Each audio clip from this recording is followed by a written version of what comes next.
Greatness is the ultimate originality. Things that are great, even something that is great that clearly is an echo or something ekphrastic out of another work. Greatness is almost by definitionally originality.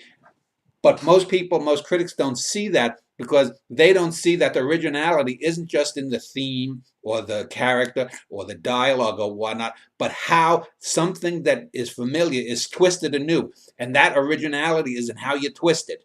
That's one of the things that is utterly missed by critics, especially film critics. I did an interview with a film critic. Oh God, let me look up again. My Which is it? The one with Alex? Alex, no, it's a recent one. There were several bad critics that you have interviewed. Well, Alex isn't a bad critic. No, I don't mean Alex. I'm talking about the two that were on with him. Oh, Alex is a very yeah, good critic. they were just local guys. They okay. Let's see. The Fellini interview. I recently did this Fellini interview just a few days ago, and they were two good, solid guys, but they were basically historians. They didn't understand fully. They were arguing, for example, I don't know how much you've seen of Fellini, but they were arguing that Intervista, this atrocious 1987 film by Fellini, which I even said was terrible. Well, oh, it had brilliant moments or what? No, it didn't. It's basically an old man Fellini doing bad comedy segments strung together and then bringing back the stars of La Dolce Vita, which is a masterpiece, not only one of the greatest films, if not the greatest film of all time, but certainly a work that's up there in the top 50 or 100 of all time human works. Has these two old fat people there looking at themselves.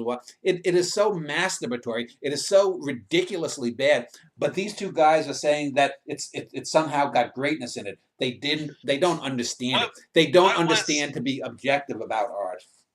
what was Ingmar Bergman's last film again? It was another horror show, Sarah and Sarah Band. the critics that you interviewed over there were also quite generous with that film as well. When it was a They don't very want to credit. terrible imitation, and it had the same kind of elements that Intervista had, in that it took two of his better actors that he worked with from one of his greatest works, Scenes from a Marriage, and put him in a abominable film with every kind of cliche and bad element that Bergman ever put, and stewed it into an abomination.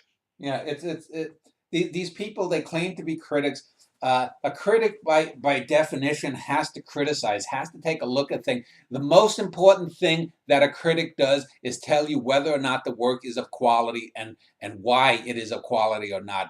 You can add in historical things, you can add in culturally relevant things here, but that is more properly the work of an art historian. A critic has to tell you how it works and why it works and get into the mechanics. Most critics don't do this because they don't want to admit that there's such thing as objectivity, but in reality they can't do it. These guys are boobs. They don't know how what they're talking about.